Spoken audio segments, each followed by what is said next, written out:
Emotional stress is one effect of narcissistic abuse. So going no contact can be emotionally stressful. The sense of obligation and responsibility to continue to emotionally invest in an unhealthy relationship can become very strong at times. One thing that is not as noticeable is how the narcissistic or cluster B personality is usually resistant, keyword resistant, to taking responsibility for his or her contribution to the relationship, which is one of the main reasons for the relationship remaining unhealthy and unchanged. What happens when a person is in a state of resistance? He or she can become stagnant, and if they are involved in a relationship with others, those individuals will feel that tension.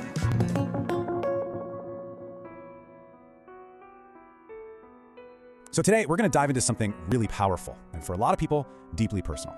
We're talking about the journey to find emotional freedom after a narcissistic relationship.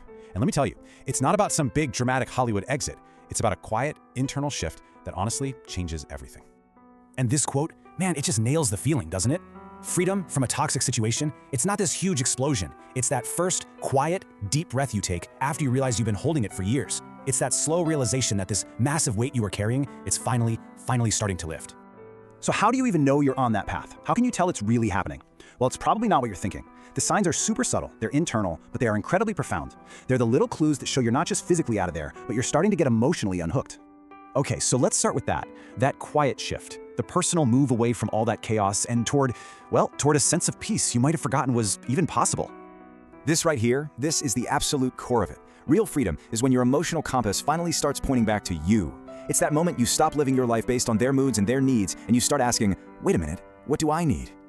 All right, so how does this internal shift actually look in real life? Well, a really powerful video from Luminous Z-Star Fables breaks it down into 3 key signs that show you're really, truly done. Okay, this first one is huge. It's that moment you realize, you know what, I don't need their apology. I don't need their big explanation or for them to finally get it. You realize that closure isn't something they give you. It's something you give yourself, and it was always yours to give in the first place. The second sign, it's all about energy. You lose the desire. You look at that toxic dynamic, all the drama, the ups and downs, and you just think, I am not investing 1 more ounce of my energy into this black hole. You know it's a broken system, so you just opt out. And number 3, this is where you become emotionally bulletproof to their chaos. You know when they try to suck you into their latest self-manufactured crisis? You just don't bite anymore. You're no longer available for the drama, and it is a total game changer. In fact, there's a really well-known tactic for this.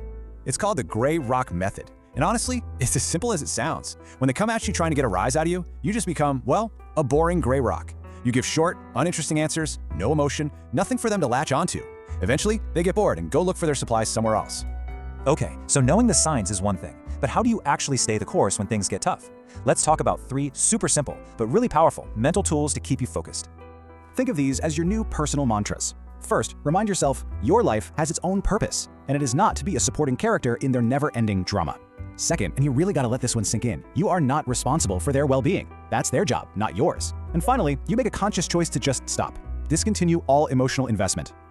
Now, what's so fascinating is that this isn't just happening to individuals in private. This whole idea is exploding into a huge cultural movement, and it's being led by survivors themselves. Right now, all over social media, you're seeing this massive shift. People are realizing that choosing to detach isn't weak. It's a radical, powerful act of self-rescue. Survivors are basically saying, nope, I'm not waiting around for an apology. I'm taking my peace back right now. And the scale of this is just staggering. I mean, we're talking millions and millions of views on videos that break this stuff down. This isn't just some niche trend. It's a massive, collective aha moment. It's showing so many people that what they're going through, they are definitely not alone. And like any movement, it has its own language, its own anthems. You see these phrases, these viral mantras, all over what some people are calling narc talk. Things like, their chaos is not your calling, or you are not responsible for their healing. And one of my favorites, detachment is love turned inward. They're like these little anchors that pull you back to yourself when you start to drift. Okay, but let's get specific. What do we really mean by detachment? Because it's so important to understand that this is not about becoming a cold, heartless person. It's actually a really sophisticated skill for self-preservation and empowerment. This table lays it out perfectly. Detachment has layers. There's the mental layer. You stop blaming yourself and start seeing their tactics for what they are. There's the physical layer, literally creating space to keep yourself safe and get some peace. Then you have the emotional layer, and this one is huge. It's choosing to respond calmly instead of having that knee-jerk reaction. And finally, the spiritual layer, where you start to reconnect with who you are and what you're worth. And that emotional piece brings us to this critical distinction, reacting versus responding. See, reacting is what they want. It's emotional, it's impulsive, it's you giving them all your power on a silver platter. But responding, that's different. That's thoughtful. It's calm. It's taking a beat before you answer. And that reclaims your power. That is what they fear the most, your indifference. You know, when you boil it all down, the entire journey is captured in this one massive shift of a question. Survivors used to ask, why me? Why did this happen to me? But now, the question is changing. Now they're asking, what do I need to heal? And that simple switch, from looking for answers out there to finding them in here, well, that's it. That's the quiet, powerful beginning of your own freedom.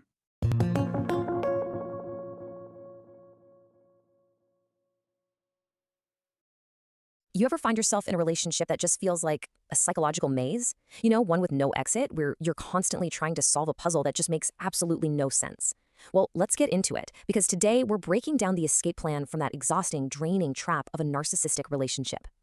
It always starts with this one very natural question that can just completely take over your life. Why are they like this, right? But what if I told you that the very act of trying to figure them out is the trap? Seriously, this is the core of their entire strategy, and just understanding that is your first real step to breaking free. There's actually a term for this pattern: crazy making. And look, this isn't just random chaotic behavior. It's a deliberate tactic. Think of it like a Pandora's box that's been specifically engineered to make you question your own mind, your own sanity, and over time, to just run you into the ground mentally and emotionally. It's a feature of their behavior, not a bug.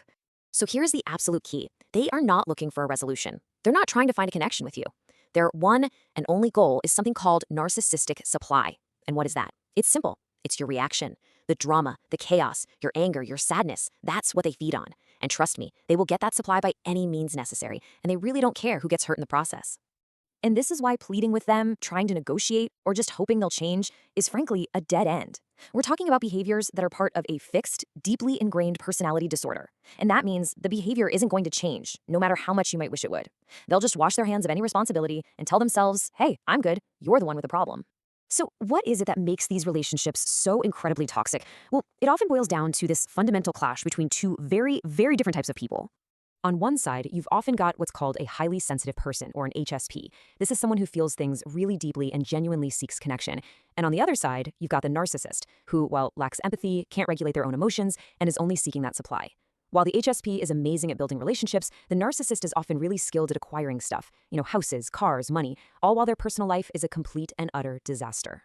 It's honestly like trying to mix oil and water. It just won't work. As this quote puts it so perfectly, these are two different energy types sharing the same space, and the result is pretty much always going to be conflict. It's not about one being good and the other bad. It's about a basic foundational incompatibility. And this right here is such a critical point. For a highly sensitive person, the danger isn't feeling deeply. That's actually their superpower. The real danger is when they get stuck up in their head, trying to logically analyze behavior that is fundamentally completely illogical. You're basically trying to make sense out of nonsense, and that, right there, is the fast track to total mental exhaustion. Okay, so if overanalyzing is the trap, then what's the escape hatch? This brings us to the breakthrough, the absolute key to getting your balance and your power back. See, the narcissist thrives by keeping you in this state of imbalance. They want you stuck in your head, analyzing their every move, while your emotional state is just a wreck of stress, anger, and confusion. And have you ever noticed how they almost seem to relax after a huge heated argument? It's because they're being fed. They are literally getting their narcissistic supply from the chaos they just created. But there is a solution, and it's a shift that is so powerful, it becomes a total game changer for you, and you guessed it, game over for them. It's this powerful move that just completely flips the dynamic of the relationship and starves them of the supply they so desperately need. So how do you pull this off? It's really a three-step process of redirecting all that amazing energy of yours. First, and this is the absolute biggest one, you have to stop trying to figure them out. Just stop. Second, you turn that powerful analytical mind of yours back onto the reality of the situation. And third, you give yourself permission to honor your feelings about that reality, the anger, the sadness, all of it, by expressing them in a safe space, like with a good therapist or a trusted friend. Okay, so that's the strategy. Now let's get practical. Let's talk about the actual toolkit you're going to need to execute this escape plan.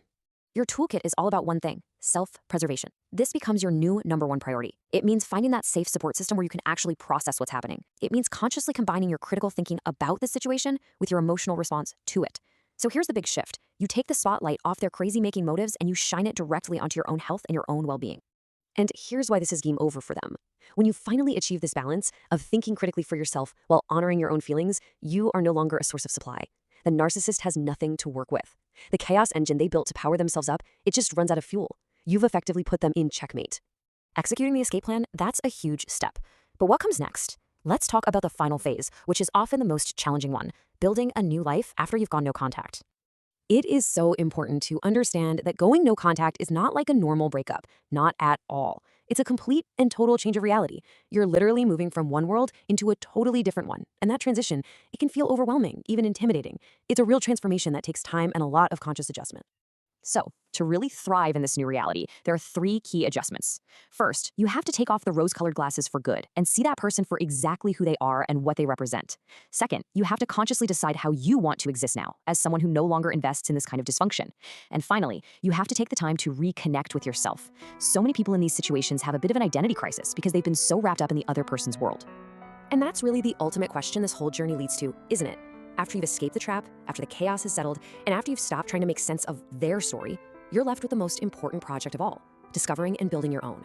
So who are you, really, outside of their story?